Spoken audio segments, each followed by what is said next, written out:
Бүгін біз сіздермен механикалан ағашты дөңгелек аралық станок тәртібінің әдіс тәсілдерін үйренеміз. Жалпы сабақтың тақырыбы сол механикаландырылған ара мен кесуге арналған машықтандыру жаттығулары. Яғни машықтануымыз керек. Деген сөз мектептің өзінде болашақта сіздер мұғалімдер мектепке барған кезде сіздерде оқу шеберханасындағы сабақ практика деген сабақ өтеді. Яғни ол жерде құрылғылармен, әртүрлі құрылғылармен, станоктармен жұмыс жасауға тура келеді. Сондықтан біз осы жерде бастап, қазірде бастап, как болашақ мұғалім ретінде, қазірде бастап біз уже өзіміз үйренуіміз керек. Өзіміз барып болашақта мектептегі балаларға үйрету жолында жұмыс жасауымыз керек. Қазір біз сіздермен, яғни бірнеше, және қазіргі сабаққа байланысты бірнеше, яғни станок дегеніміз не, қол құрылғысы дегеніміз не, осы жөнінде жалпы танысып өтетін боламыз. Яғни бір кезде біздің ата-бабаларымыз да қазіргідей ағашпен жиһаз, ағашпен жұмыс жасағанда жиһаздар жасаған, ыдыс-аяқ жасаған, білесіздер ғой, жиһаздардың бәрін ол кезде дәл мынандай станоктар немесе мынандай қол құрылғылар болған жоқ. Бірақ жасады. Яғни ол кезде арнайы аспаптардың көмегімен мүмкін болуы мүмкін, мына сияқты ою аспаптармен, үшін жаңа тостаған қарайтын болсақ,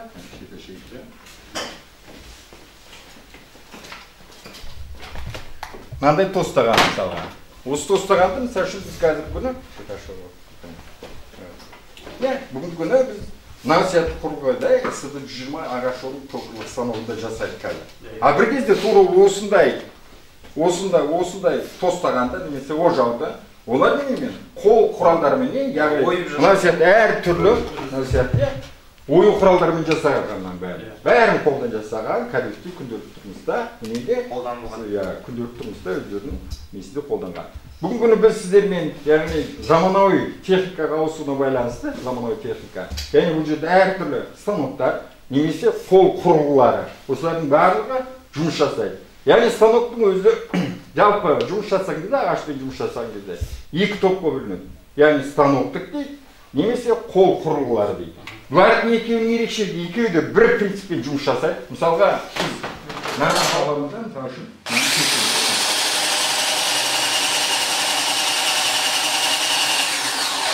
яғни жұмыс жасау барысында кішкентай маған қаттырақ мен басып едім, маған салмақ түсіріп басып едім, кішкентай не болды? Ана үстімен жұмыс жасайды, кішкентай. Ал енді қол құрылғылар бұл жерде, яғни қолмен жұмыс жасайды болғандықтан, бұларға жаңағыдай қаттырақ басаңыздар, бұл яғни біліктік, мынау біліктік, білікке орналасқан, жолы құрылғысы білікке орналасқанда бұға кішкентай әсірейді. Ал станоктарда ана таспалы дейді, таспалы берілесі, бұлға берілген кезде, бұлда негізде қазір біз сабақ барысында көрсетеміз. Бұлда кішкентай қаттырақ салмақ берсең, бұлар да әлсірейді. Яғни әлсірейді. Бұл жерде біз дәл осы немен біз осымен анау тұрар серілген станок, яғни екеуінің қызмет ету мүмкіншілігі бірі, мынаудан мысал үшін, мынаумен де осыны қойып, қол құрылғымен ағаш кесіп өтіп немесе ана станокқа қойып қойып та несі көп ағашты кесуге болады екен. Яғни жұмыс істеу принциптері бұлардың бірдей болады екен, бірдей. Айырмашылық тек қана ол станок деп айтады жаңағы таспалы емес. Таспалы және біліктік болады. Және біліктік болып мынандай болып бөлінеді екен. Енді сіздермен жалпы жұмыс жасаған кезде енді біз былтырдан бері мектеп шеберханаға кіріп, сіздерге нақты оқу бағдарламасында болмаса да, бірақ жұмысты біз сіздерге істеп жүрміз. Мысалға мына станокта жұмыс істеп көрдіңіздер, ерлардың жұмысы, мына станокта баста өтіп, мына сияқты ойып ағашты жонып, сыртын жонып жасап жатыр. Яғни ағашты жону, ұңғу деген, немесе жаңағыдай кесу деген. Осындай жағдайларда ағашпен жұмыс жасауға болады. Яғни ою дегеніміз біздің мына жерде тұрғанына аналатын болсақ, мына жұмыстардың сүйтіп жасаңыздар, мына жұмыраларды салған, яғни ою арқылы. Оны немен селіп тұр? Оны резактормен, қолмен жұмыс жасау арқылы біз ойып тұрмыз. Дәл осыны. Фрезамен де жұмыс жасау болады. Яғни фреза деген станок қол құрылғы.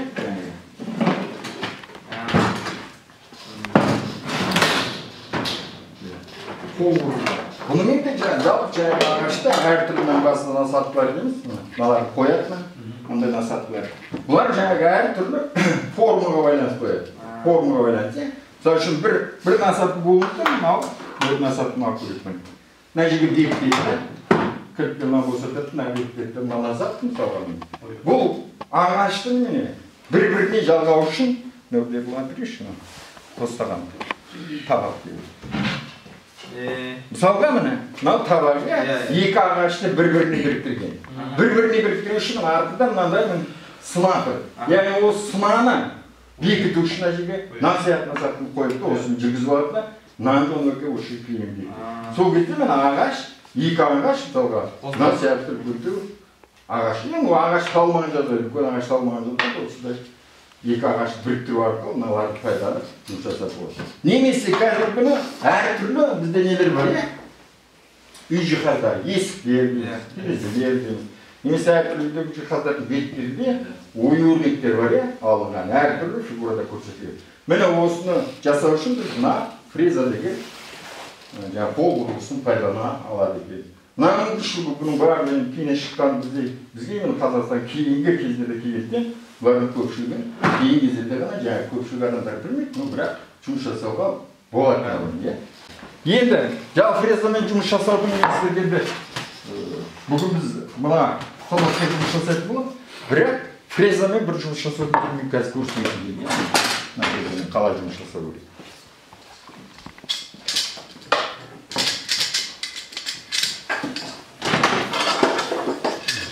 Қажетті қоямыз мына. Настолько мына жерге қажетті біздің ойымыздың арамын. Сосын мына станокқа ақырын қосу арқылы біртіндеп.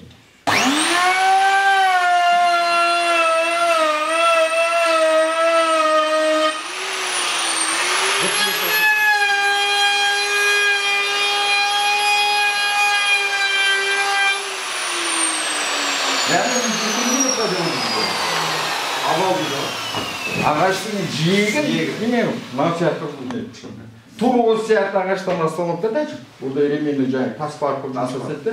Біз ол жаңағы ағашты бетімізді осыдай шығару болады. Яғни қол құрылғылары арқылы біз жұмыс жасауымызға мүмкіндік бар екен, жалпы мүмкіндік бар.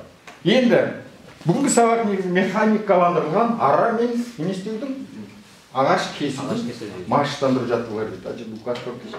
Яғни шеберханада жұмыс жасаған кезде оқушыны шеберхана кіргізгенде ең бірінші міндет немене? Оқушының қауіпсіздігі.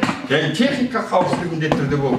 Егер сіз мектепте жұмыс жасаған кезде оқу шеберханасының меңгерушісі болсаңыз, міндетті түрде оқу шеберханасында әрбір станокқа қажетті техника қауіпсіздік ережелері тұру керек станоктың астында. Яғни бүгінгі күні біз мына ағаш жонғыш станокта жұмыс істеген қауіпсіздік техникасы бойынша типтік нұсқау дейді. Яғни жұмыстың алдындағы, жұмыстың үстіндегі жұмыстан кейінгі техника қауіпсіздік ережесі болады. Қай жерде болсын? Мысалға сіздер осы шеберхана кірген кезде біз қауіпсіздік техникасы бойынша журнал қол қойып тұрасыздар. Неге? Егер сіз қолыңызды жарылап неғып жататын болса, ертең ол өйткені сізге нұсқау берілді. Соны орындауға сіз міндетсіз. Тура сол сияқты мектептерде де оқушыларға осы сияқты нұсқау беру арқылы оқушының қолы журналда тіркелу керек. Яғни мына жерде мына жұмысты қауіп қатерлеріне мына шеңберлі станокта жұмыс жасаған кезде қорғанышсыз жұмыс жарақаттауға әкеліп соғады. Яғни біз баламен жұмыс жасаған кезде жарақат алмау керек. Екінші, сыналайтын пышақсыз жұмыс дегенде ағаш материалының ұшуынан жарақаттану міне. Ағашпен жұмыс жасаған кезде міндетті сынамен қысып қою керек. Соғыс арқылы жұмыс жасалу керек. Үшінші, арнайы тегісіз жұмыс дегенде жарақаттану дейді. Яғни біздің мына FPH деген 5М деген станокта міне. Мынау құрылғы бізді ағашты қолмен емес оны етіргіз. Мынау сияқты арнаулы құрылғымен ағашты теріп жұмыс жасау керек. Мына жерде істеп тұрған ана жүзге шеңберлі араның жүзіне еш уақытта қолда бір қойды. Ол өйткені қауіпті. Қолды немесе бір жер жабылып жатуымыз мүмкін. Төртінші, бір жайға апаратын сынасыз ұсақ бөлшектерді аралағанда қолды жарақаттану болады. Қисық сапасы материал өңдегенде жарықшақтар мен жарақаттану. Яғни ол болуы мүмкін. Бізде үнемі қолымызға тиісті дәрежедегі ағаш түсе бермейді, шетін жонуға болады. Яғни біз мына станокпен жұмыс жасаған кездің өзінде мынада станокпен жұмыс жасаған кезде мына өзі жаңағы FPH5M деп тұр. Яғни 5 деген сөздің әрбір қандай бір станоктарда аты қысқартылып алынған. Мына жерде фугавальный пильный станок дегенді білдіріп тұр жаңағы. FF деген. 5 деген сөз, 5 деген сөз. 5 функциямен жұмыс жасайды деген сөз. 5 функция. Айтайық, бірінші функциясы бұның міне шеңберларамен ағаштың ұзын бойына кесуге арналған. Яғни ұзын бұның көлденең де кесуге болады. Яғни көлденең кескен кезде мына жерде тұрған арнайы құрылғы арқылы біз яғни градусты қойып кесуге болады. Яғни міне былайдан қоямыз 90 градусқа, 90 градусқа міне. Бекіттік. Мына жерде 90 градустық ағаштың араны кескен кезде мына жерде 90 градустық бұрыш жасай. Мына жерде кішкентай ағашты берші. Яғни міне 90 градусқа бұрыш жасай, мына жерде араны кесуге мүмкіндік алады мына жылжыту арқылы. Егер біз қазір бұны сабақ басында да айтамыз, ары қарата, жалпы жаңағы бірінші функциясы бұл ағашты ұзына бойына немесе көлденең бойына кесуге арналған. Екінші функциясы бұның жаңағы екінші функциясы жаңағы айтқан фрезер мына жерде тұрған. Мына жерге арнау жаңағы шарышкиді қоямыз. Сол арқылы мына столикті жылжыту арқылы писті өлшемді қоямыз да мына жерге. Яғни бізге қалыңдығы өлшеммен 13 сантиметр өлшемдегі жаңағы керек болатын болса, ол шарышкиді қойып, мына ұстаны қосу арқылы мына қасынан жібереміз. Қасынан тақтап жіберу арқылы шарышқы оны кесіп. Бұл екінші функциясы. Үшінші функциясы бұның. Яғни сүріктеуге, яғни сүргілеу дейміз, ағаштың бетін алу, сүргілеу. Мынада мына станоктың бір ерекшелігі. Бұл сүргілеген кезде қолын енді үстінен жіберіп сүргілеу болады. Немесе бұның астында мына қарайтын болсаңыздар, мына астында не тұр мынада. Ағаш жіберу арқылы, ағаш жібересіз. Арнайы өлшемге дейін арнайы өлшем. Мысалы үшін 5 қалыпты ағаш болатын болса, где-то 5-ге 7-ге кішкене қойымыз, ағаш жібермейді. Бұл өзі апарып ағашты доказса шығарып береді аяғында. Бұл жерде үшінші функциясы тұр, үшінші функциясы. Төртінші функциясы мына жерде міне. Мына жерде бер жақтан мына бір столик тұр. Мына жерге арнайы міне свердло қою арқылы, яғни қандай да бір ағашты вагонды кесу керек болатын болса, жанынан осы кезде алып, мына жерде мынамен қоса бұл бір біліктің бойында тұр айтылады. Мынау барлығы бір біліктің бойында орналасып. Яғни біз бұл жерде жаңағы ағашты немесе кесу, немесе жаңағы сүргілеу, фреза жасау, ұзына бойына тілу, көлденең тілу деген сияқты осы функцияларды атқарды. Яғни мына станоктың жаңағы өте жаңағы мектеп жағдайында өте жұмыс жасауға өте қолайлы. Бірақ бұның қауіптілігі сол жаңағы кейбір уақыттарда біз мына жердегі басқару пультіден басқарған кездегі мынау қосылып қалатын болса, мына бір біліктің бойында тұрғанда бұл жерде мынау айланып тұрады. Кейбір оқушы білмеген күні жып-жылтыр. Жып-жылтыр айланып тұрған, жып-жылтыр болды да, қолды залып алынды. Міне осы кезде жарақат алынды. Осылай жарақат болмас үшін міндетті түрде сабақты басқарған кезде мұғалімнің өзінің рұқсатымен бірінші қосылу керек. Техникалық ережесі бойынша. Яғни жұмыс басталғанға несі? Әрбір адам арнайы киімді кию керек, яғни ол ағашпен жұмыс жасағандықтан ағашта неме шығады? Шаңтоздан шығуы мүмкін. Міне міндетті түрде арнайы жұмыс киімді киіп, өзіңді реттеуге тырысу. Екінші, жеңдердің қайырмасы түймелерін салу. Мынау еш уақытта бос болмау керек, өйткені ол айланбалы жаңағыдай құрылғы айланып тұрғандықтан ол мүмкін жеңдеріп кетуі мүмкін. Немесе шаш қыздалар жұмыс жасаса, шаштар ұзын болып тұрса, орап жаздай сынап кетуі мүмкін. Сондықтан міндетті түрде жинақ өзін реттеп тұрған сол. Қорғаныс көздерін кию керек, яғни бізде тұрған қорғаныс көздері осында бар, яғни біз соларды киіп жұмыс жасауымыз керек. Енді жұмыс орнына артық заттармен жауап тасталады. Яғни жұмыс столының қасында, мына жерде жұмыс столында ешқандай артық зат болмау керек бұл жерде. Басқа да бір кірет сайман деген сияқты бірдеңе, немесе басқа бір ағаш деген сияқты, онда ешкілік тұрмау керек. Тиісті жаңағы жонылатын бұйым және адам олату керек мына жерде. Одан пышақты бір жұмыс істемейтін бөлім қоршалып тұрғанын қадағалайды. Яғни мынау защитник дейміз біз жаңағы қорғаншы, міндетті түрде қандай да бір ол мына жерде болсын, мына жерде болсын адамның набырыптан, аналардан жауап қалатын ана.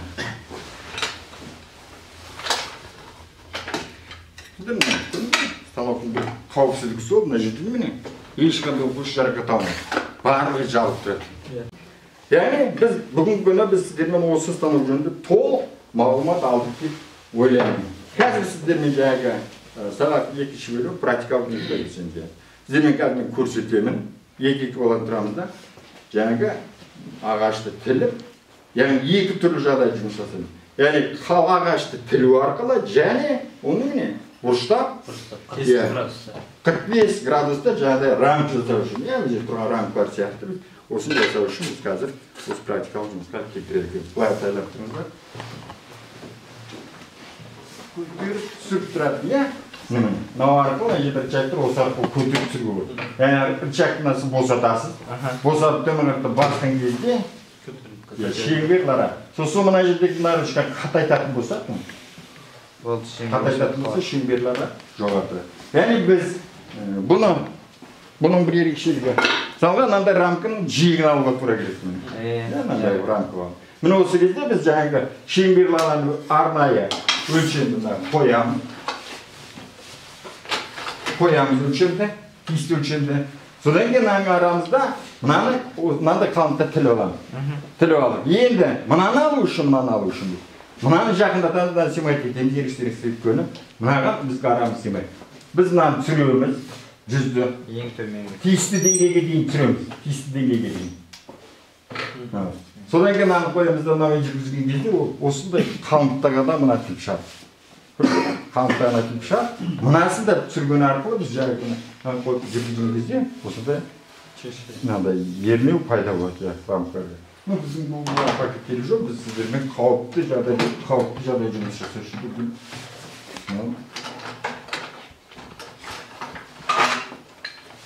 Яғни, өлшемді алу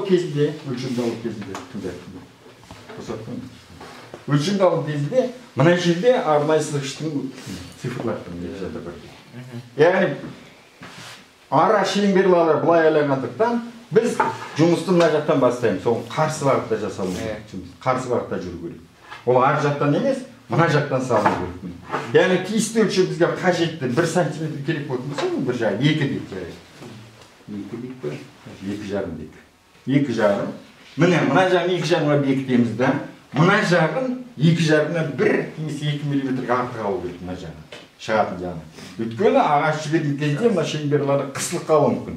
Сол қысылмай үшін мына жақта бос орын керек. Сонда біз мына жақты 2,5 қоятын болсақ, мына жерде 2-ді алып немесе 2,5-ді жетіп қойып алады. 1-2 миллиметрге артық алып, яғни сызғышты бекітеміз.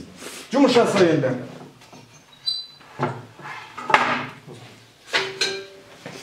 Яғни басқару жағында бұның міне. Мына жерде көрініп тұр міне. Шеңберлі ара тұр, фугавалька тұр, мына жердегі жұмыс жасайтын қосудың қалай. Мына жаңағы сүргілейтін.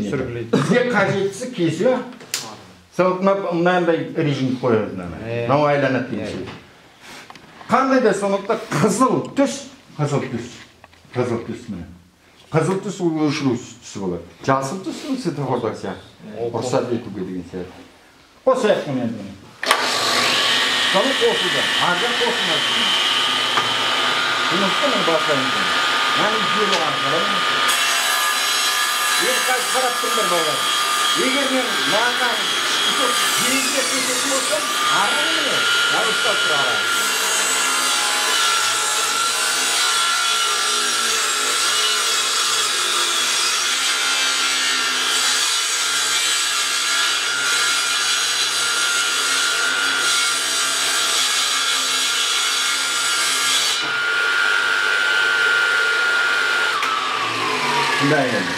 Мына жердегі ағаштың бір жағын шетіне етіп тұрмыз ғой.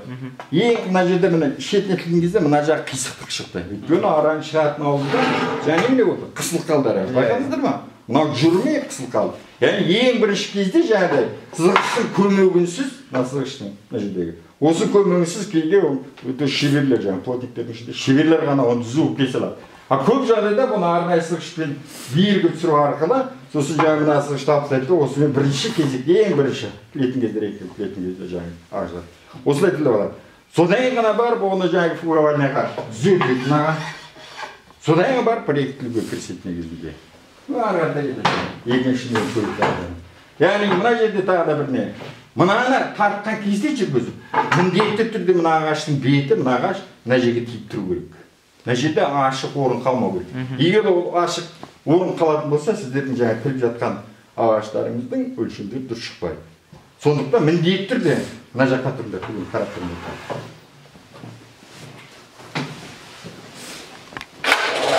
Міне жатырмын. Жатырмын.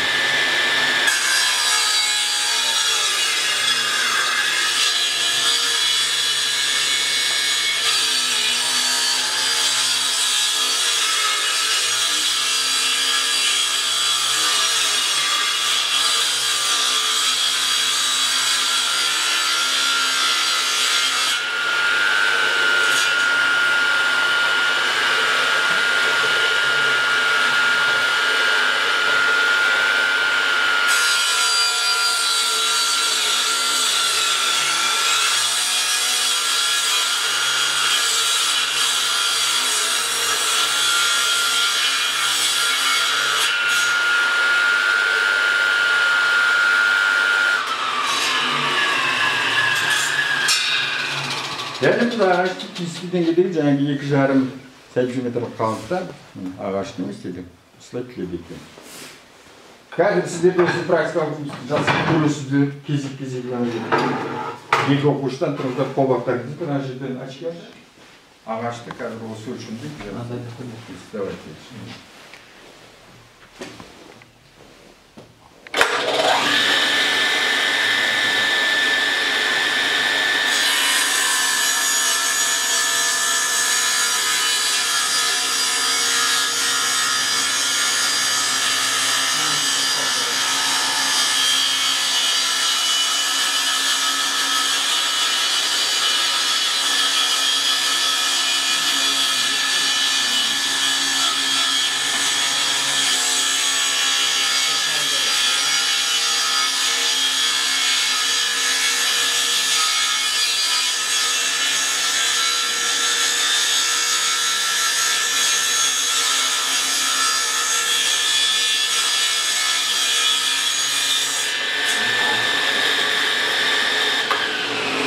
Сабыржан өте жақсы жасады. Өйткені араға күш түсірген жоқ. Бір қалып кетеріп еді, ағаш та өте жақсы жұмыс жасап кетті.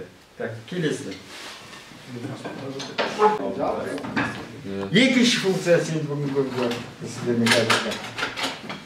Яғни шеңберлі арада бұрыштар бойынша сіздер мысалы үшін бейне жаңа кескіндеме пәніне қажетті рамка жасау керек. Осы рамканы жасау үшін рамканы 4 бұрышында кесіп жасай салу керек. Бірақ біз бұрыштап жасаған өте әдемі. Мына жерде рамка бар.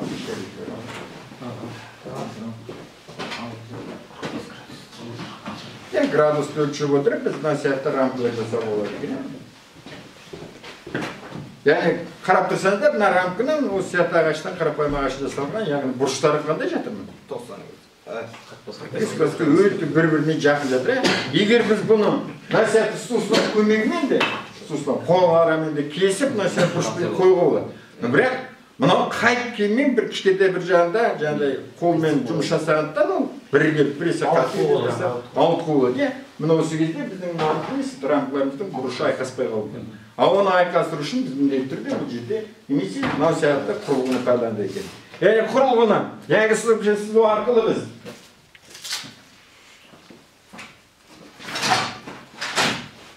сызғышпен сызу арқылы да жаңағы кесуге болады. Угольны қойдық.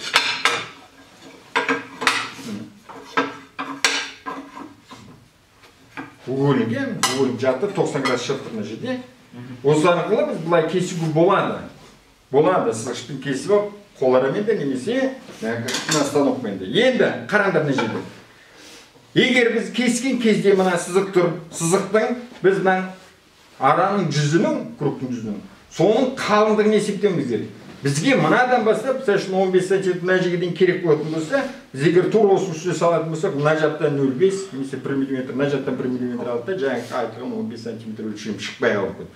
Сондықтан міндетті түрде араның ішкі жағын мынаған есепке алу керек. Ішкі жағын есепке алу керек, ішкі жағын.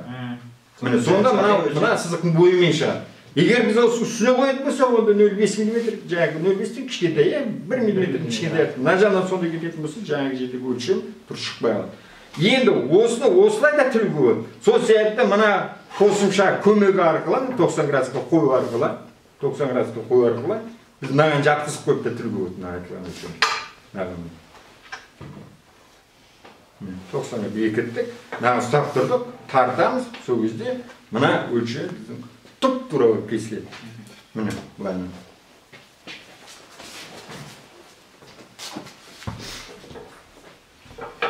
Қойдым. Маған бекіп тұрып. Соны қосқым.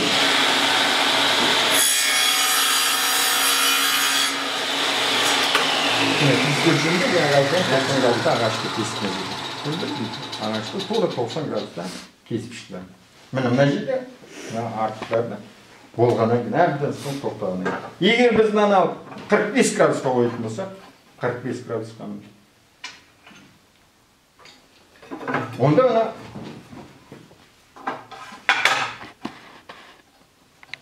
міне жасап тұрмын.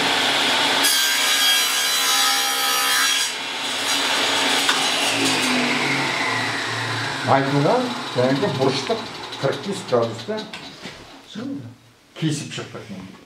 45 градуста. Егер екінші жағын айландыру керек болатын болса жаңағы, онда мынаның екінші жағын 45 градус болады. Қойдық, қыстық, маған бекіттік.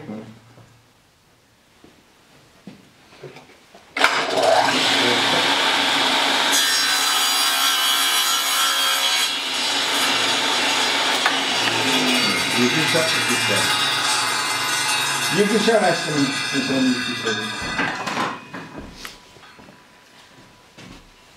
маған бекіту үшін екінші жағын ойында. Мынаны айландырамыз, екінші жағын 45 градустан қойдық.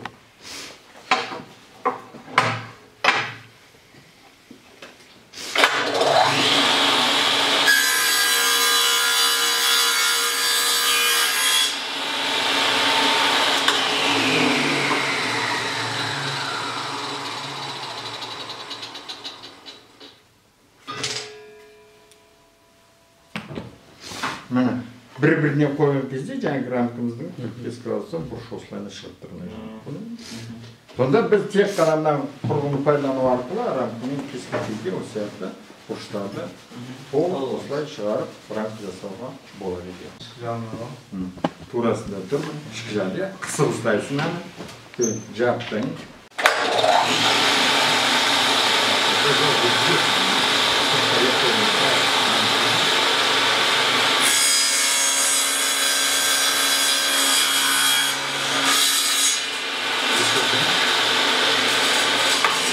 Мынандай не бар, мынандай не бар.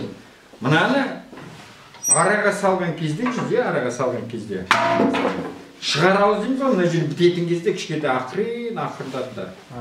Өйткені сіздер егер сондай жаңағы жылдамдықпен келіп өте шатмысыздар, мына жақ не істейді? Ағашты жүріп кету. Мына осындай болмас үшін шығарауызда ақырындату керек. 45 градусқа қоямыз.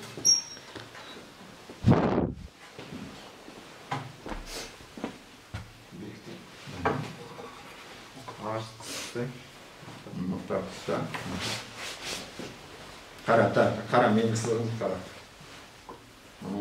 Мән ішім пәтесінде. Жоқ ішінде.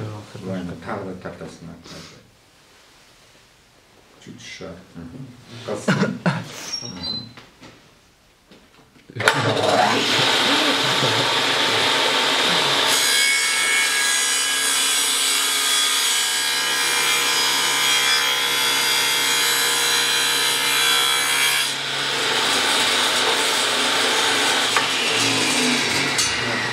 Yani 45 gradusda kesip çıktı ya.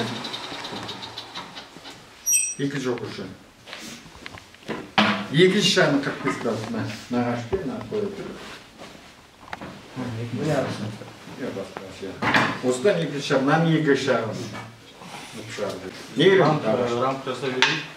Ramp жасама, жап ағашты.